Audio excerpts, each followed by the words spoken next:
What up, y'all? Welcome into Duval Daily. I'm your host, Jordan DeLugo.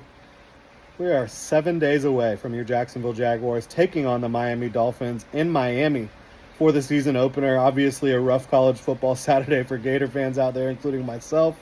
We've come to expect it. Disappointing opener for the Noles last week, so not great for college football fans. A lot of college football fans around here in Jacksonville. Obviously, Georgia fans, Miami fans, very happy. UCF fans still doing all right. But shifting the attention towards the Jacksonville Jaguars, again, 1 week away from the Jaguars taking on the Dolphins in Miami. I want to take a look today at how Vegas is looking at this game right now. Obviously, we are not in our normal setup out here house sitting for the in-laws. Going to be enjoying the pool later today. But looking at this line, the Dolphins are favored by 3. And when you're favored by 3 at home, that's basically a push, basically a pick 'em type of situation. Now, the Jaguars, if you bet on them, you are getting more money. This is all according to BetUS, who sponsors our Wednesday show, Club Jaguar, with UCF Jaguar and Jaguars United and myself over on UCF Jaguars channel. If you haven't tuned into that yet, you need to check it out. But BetUS, Dolphins -3. You're getting more money if you're betting on the Jaguars, so that's kind of saying that they kind of are leaning towards Miami. And obviously, at Miami -3, Jaguars +3, that's where it's headed. But it's close, right? It's not a lot of money separating these two sides, and it's -3 for the Dolphins at home, which, again, if you're at home only getting 3 points, that's basically a pick 'em type of situation. And I honestly agree. I think that this game is a coin flip. Obviously, you would think Miami being at home gives them a slight advantage, and I think that's what the lines are showing here.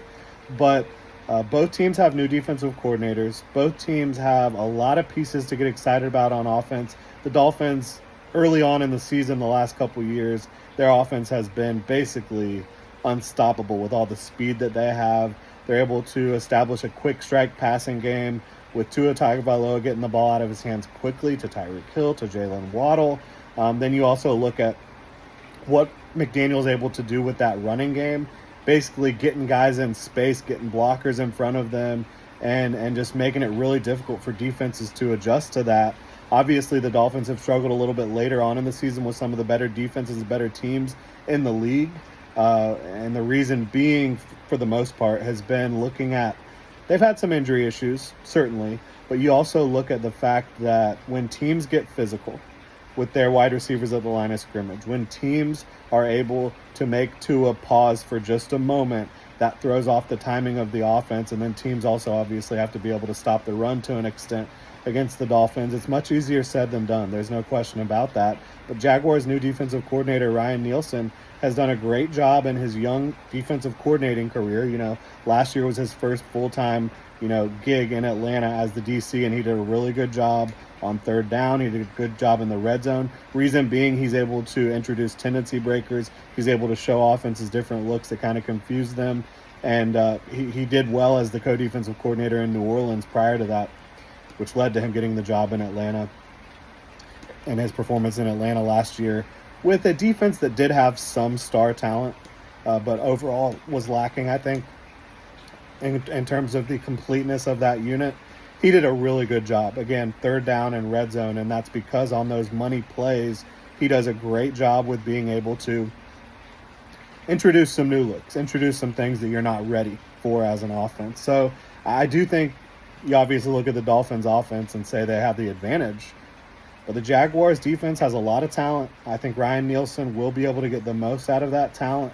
It's going to be fascinating to see, can they create turnovers? Can they make Tua pause for a moment? Can they play physical at the line of scrimmage with these wide receivers? Can they show the Dolphins looks that they're not ready for?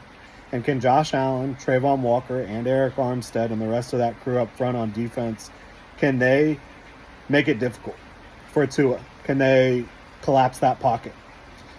And obviously in the secondary, you've got to make plays as well. Your linebackers have to play strong. Foye Oluokun and Devin Lloyd have a huge job against this running game. So does the front. So I think you can say the Dolphins should be able to score points against the Jaguars, but it's, can the Jaguars make plays of their own? Can they counterpunch, right?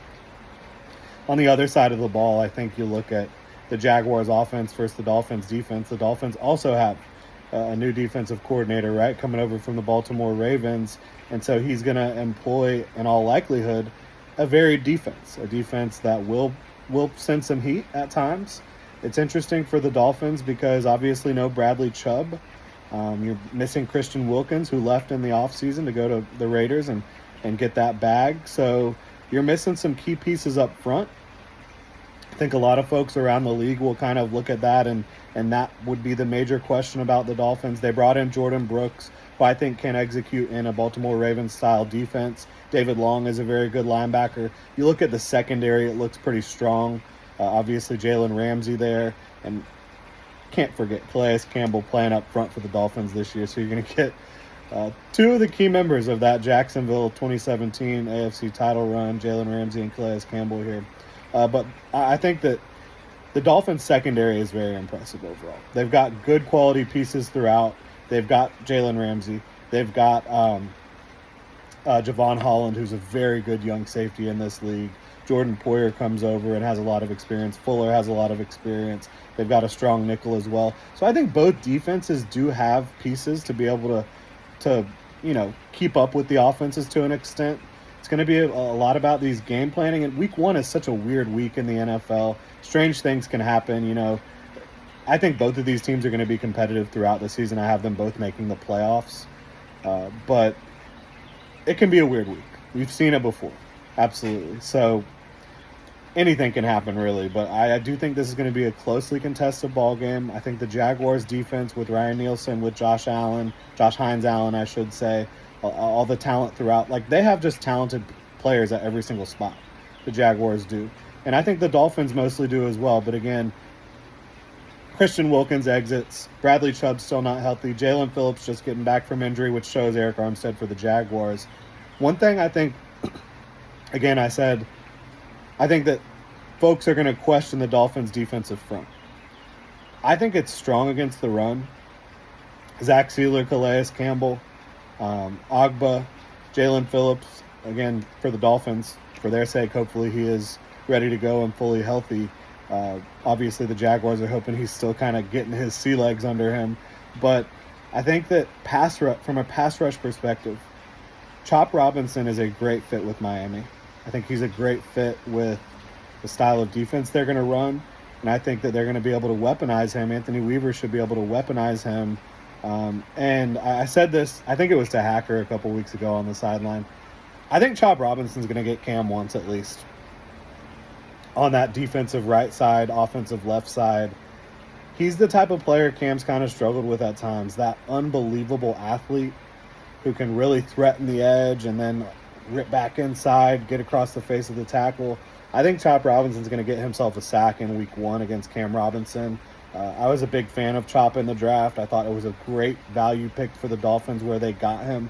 Yes, he is a smaller, undersized edge, but he's over 250. He doesn't have great length. I'm aware of that. But I think similar to some other unbelievable athletes out of Penn State that he's going to have a good career, and he might, obviously he's not Micah Parsons, but I think he might be the best pass rusher of all the other guys to come out of Penn State lately, and they got another one in the pipeline right now, Abdul Carter, who looks absolutely incredible. So I do think that Miami will be able to generate some pass rush. I think I struggle a little bit with Ezra Cleveland and pass pro. I think they're going to be able to do some things against the Jaguars' left side of the offensive line. But big question for the Jags is, can they get the running game going against this Miami Dolphins defense that has what should be a strong front against the run and good linebacker play, plenty of talent in the secondary. That's just kind of how I'm looking at it at this football game. Some of the questions I have for both sides. When Chop Robinson is out there, can they run the ball directly at him and try to effectively run in that regard? And the Jaguars have had such a big emphasis on fixing their running game this offseason. Mitch Moore should help in that regard. Ezra Cleveland should help there. I think Ezra Cleveland is a much stronger run blocker than he is in pass protection overall. Anton Harrison, hopefully being fully healthy and going into year two, should be an improved run blocker. It's going to be fascinating, these little matchups within this game that are going to help determine what ultimately happens. But obviously Trevor Lawrence has got to play clean football. You need Gabe Davis and Brian Thomas Jr. to step up in some way. You're going to heavily target Evan Ingram, Christian Kirk, Travis Etienne, but you need your other two guys that you picked up, one in the first round of the draft, one in free agency, to also play well for you. But yeah, it's basically a pick 'em. It's Dolphins -3 at home. I wouldn't want to bet on this one. I really wouldn't, because I think it could go either way. If I had to bet on it right now, I don't know what I would do. I really don't. I will give a pick for this game later in the week when we do our full game preview and all that stuff, but I just wanted to give you all a little taste of what this is going to potentially look like between the Dolphins and the Jaguars in week 1. I'm fired up to get into some NFL football. Hopefully y'all are too. If you enjoy the content, please like, subscribe, hit that notification bell. We'll be back with you tomorrow. Y'all have a good one.